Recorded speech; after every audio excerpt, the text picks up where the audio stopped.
السلام علیکم۔ آج ہم جو چیپٹر پڑھیں گے اس کا نام ہے خدمت گار کون۔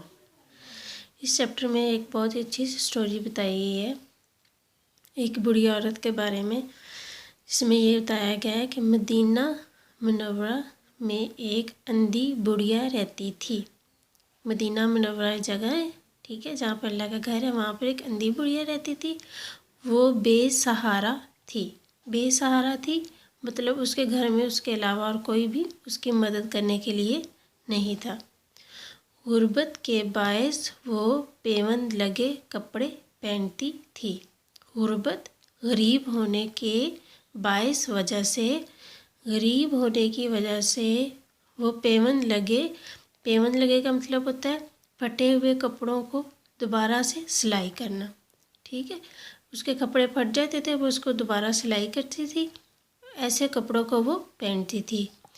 اس کے گھر کی حالت کیسی تھی؟ بہت خراب تھی۔ گھر میں ہر طرف کوڑا کرکٹ دکھائی دیتا تھا۔ اس کے گھر میں ہر طرف کوڑا کرکٹ کا مطلب ہوتا ہے صاف نہیں ہوتا تھا، ٹھیک ہے، گند تھا، نیٹ نہیں تھا گھر۔ گھر میں جگہ جگہ جالے لٹکتے تھے وہاں پر موجود تھے، ٹھیک ہے، جیسا کہ یہ نیچے پکچر دکھائی ہوئی ہے، ٹھیک ہے۔ یہاں پر یہ دیکھیں، یہ جالے لگے ہوتے اوپر دیواروں کے اوپر چھت کے ساتھ، ٹھیک ہے۔ گھر میں جگہ جگہ جالے لٹکتے تھے، ٹھیک ہے۔ اس کے گھر میں کوئی نہیں تھا۔ اب اس کے گھر میں اس بڑھیا کے علاوہ کوئی بھی نہیں تھا جو اس کی مدد کرتا۔ بڑھیا کے علاوہ اس گھر میں کوئی بھی نہیں تھا جو اس کی مدد کرتا۔ بڑھیا اپنی حالت پر بہت روتی۔ بڑھیا اکیلی تھی، اس لیے وہ اپنی حالت پر بہت زیادہ روتی تھی، لیکن کوئی اس کی مدد کے لیے نہ آتا۔ بڑھیا کی مدد کرنے کے لیے اس کے گھر کوئی بھی نہیں آتا تھا۔ ایک دن ایک نیک شخص کا وہاں سے گزرا، ٹھیک ہے۔ اس بڑھیا کے گھر کے پاس سے ایک دن ایک نیک شخص گزرا۔ بڑھیا بے بسی کی حالت میں چارپائی پر پڑی تھی۔ بڑھیا بے بسی کا مطلب لاچار، ٹھیک ہے، جس کے بس میں کوئی بات نہ ہو، وہ مایوس تھی، لاچار تھی، بے چین تھی۔ بے بسی کی حالت میں چارپائی پر پڑی تھی، چارپائی پر لیٹی ہوئی تھی، ٹھیک ہے۔ سارا گھر کوڑا کرکٹ سے بھرا ہوا تھا۔ اس کے گھر میں جگہ جگہ پر کوڑا کرکٹ مطلب گند تھا، ٹھیک ہے، گھر نیٹ کلین نہیں تھا۔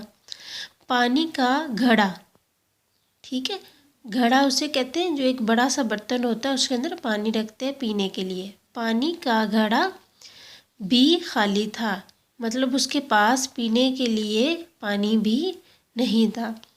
اسے یہ دیکھ کر بہت افسوس ہوا۔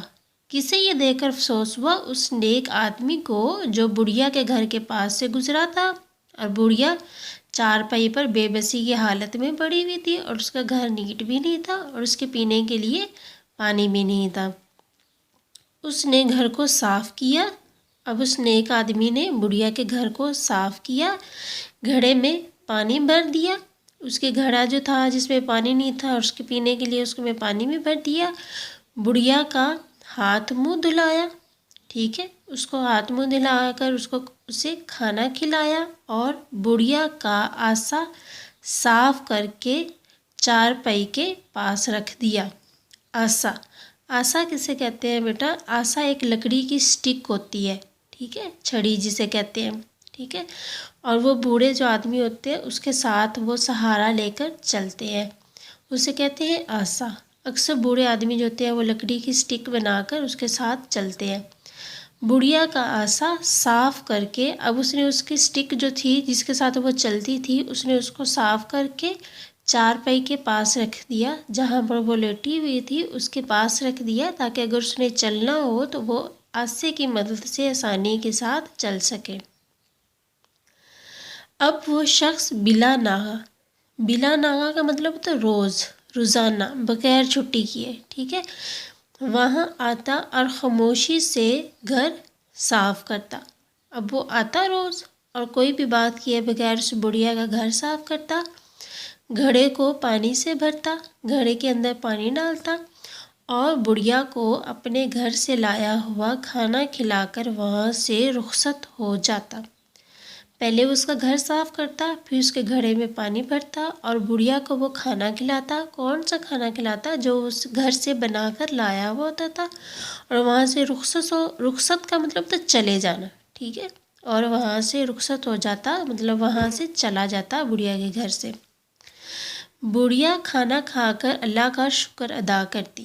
بڑھیا جب کھانا کھاتی ہے تو وہ اللہ کا شکر ادا کرتی ہے، نماز پڑھ کر اس شخص کو دعائیں دیتی تھی۔ کون سے شخص کو دعائیں دیتی تھی؟